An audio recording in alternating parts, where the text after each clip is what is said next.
Today is Tuesday, May 28th, 2024. We are in Maine today doing Elephant Mountain for the New England 100 highest.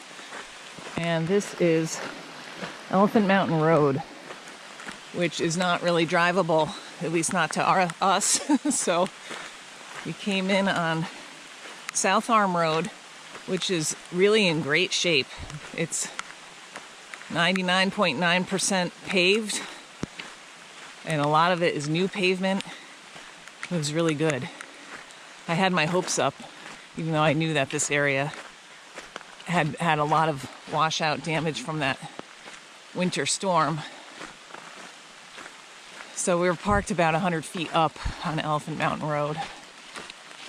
And I think that the road walk portion is going to be like 2 miles. 1.7.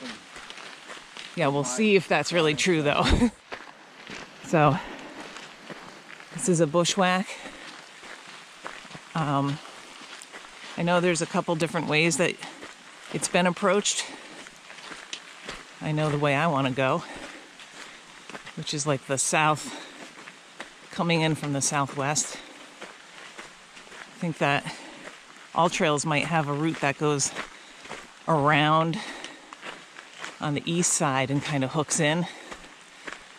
But I've heard that they logged there last year, I think. There's a lot of slash.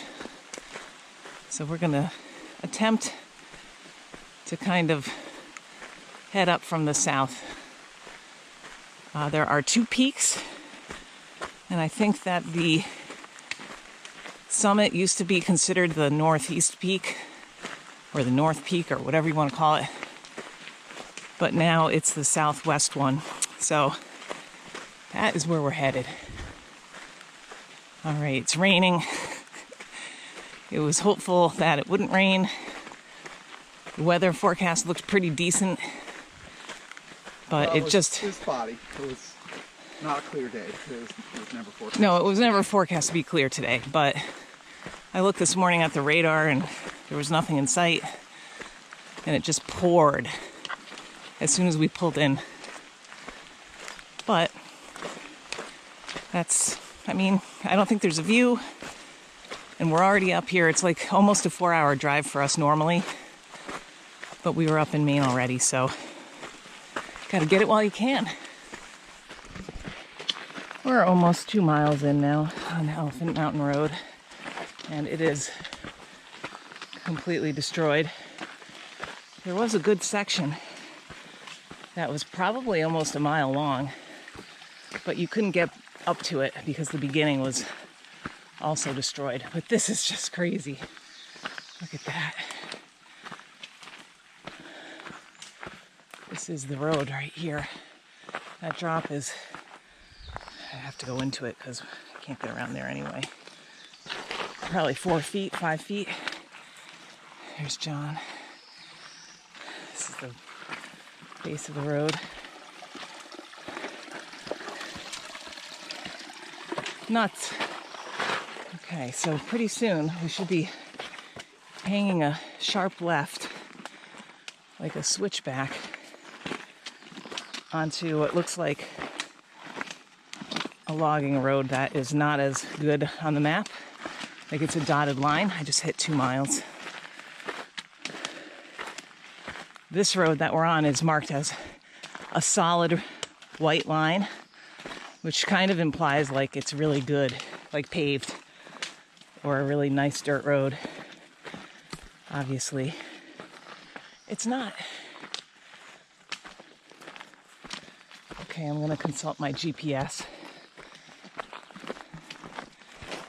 So I think we should be getting maybe up in that clearing, turning. So right back there was where my last video was, and in fact the clearing is where we're turning. And this is it. This is water right here, so we're gonna have to get through a little wet area.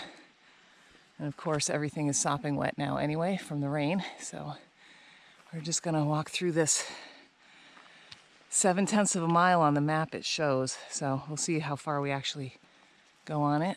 Let's see what John does here. The mosquitoes are quite bad. They're not horrible, but they're not great. Are you gonna jump it?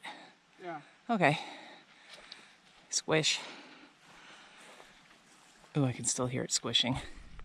We've come up that abandoned forest logging road that is, well, it's a bit overgrown. And we go almost to the end of it on Gaia. It shows there's a tiny cairn here. This whole area, it looks kind of peach colored. That is the fruiting bodies of like a lichen that's just growing on the ground. There's been tons and tons of moose prints up here. None of them are really new, I don't think. Okay, so this is the entrance now to the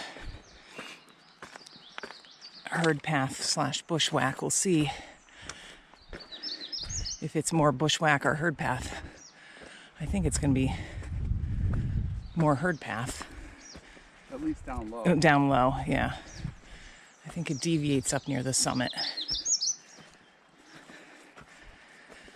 There's rhodora blooming, and bunchberry is blooming now, starting to bloom.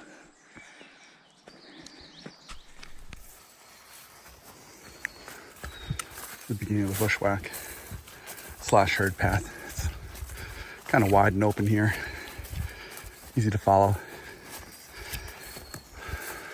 It's an old skidder road. It's nice and wide, yeah. Must have been a skidder road at some point.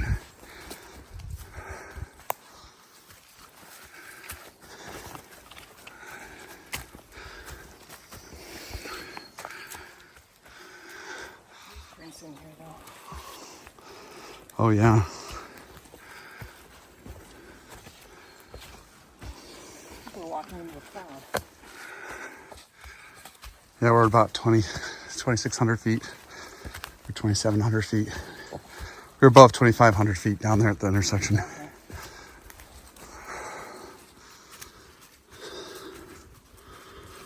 Yeah, so this is, Or it's easy. yeah, this is where it's easy. We are pretty close to the summit now, and there came a point where it looked like the herd path kind of deviated, like it split, and it was no longer an obvious abandoned skidder road. So we took the left-hand side of it, and it went through a wet spot right away. And then we were like, wait a minute, where should we go? Because it started to head downhill. So we kind of cut up into the woods, and we immediately were in a sort of tight spot, but there was definite herd paths. Shall I try to go up? This way. Okay. Because there's, right now I'm up in this area that's all moose paths. So Right there. That way is the way we go. that way, this way. So when you get to me, take a left. Yeah, I see. I'm going to go this way.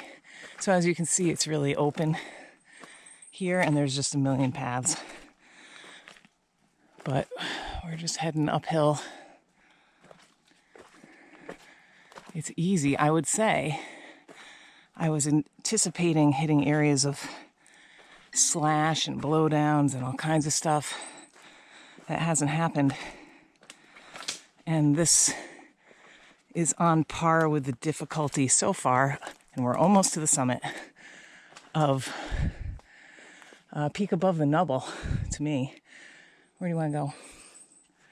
Still go this way? Yeah. But it's uphill that way, no? Okay. The summit is over there.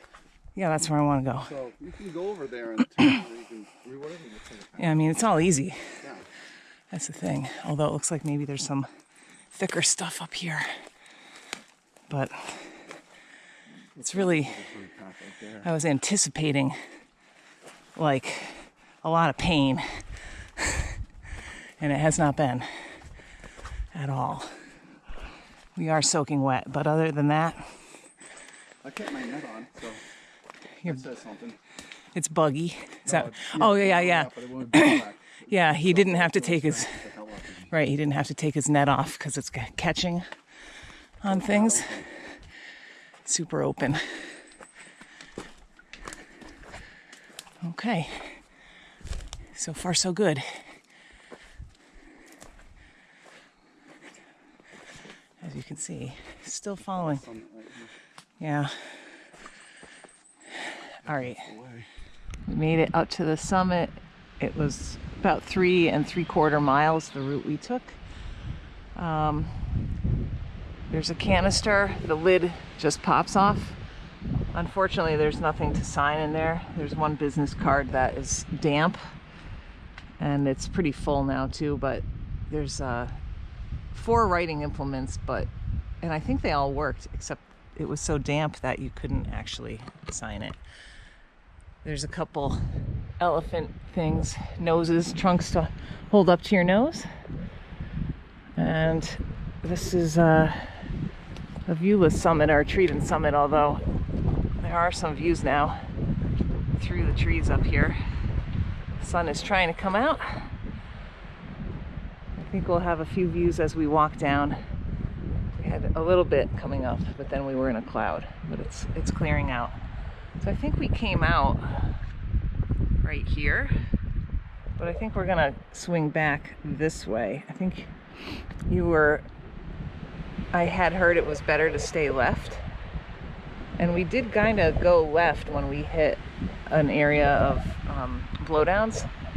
And then we just followed, there's tons and tons of like moose herd paths up here. So it never got really horrible. But see this, there's all this new growth, so you get soaking wet. But there was only a little bit of that, and then we got into the more of this kind of spindly stuff. It wasn't bad at all. At all. Definitely Scar Ridge was worse. Oh, that was terrible. But again, that one might have been me, because I led us right into the big pile of blowdown. Okay, so we're going to try a new route coming out, going this way and just taking the path of least resistance. And it took us 2 hours to get up here. Not bad at all. We're back on that part of the bushwhack that is on the abandoned skidder road or whatever it is, and we have a view now that it's not raining and cloudy, looking east. So the peaks out here are all like Dixville Peak and Long Mountain, things like that, Kelsey Peak, and then this is Richardson Lake. So yeah, pretty view, and breezy now, so that's keeping the bugs away. It's much nicer. We are almost back to our car now. It's parked right at the beginning of Elephant Mountain Road, right off of South Arm Road. It's going to be about 7.5 miles, and what can I tell you? It was much, much, much easier than I thought it was going to be. Our approach was a little over 2 miles on Elephant Mountain Road, and then about 0.7 miles on an abandoned logging road.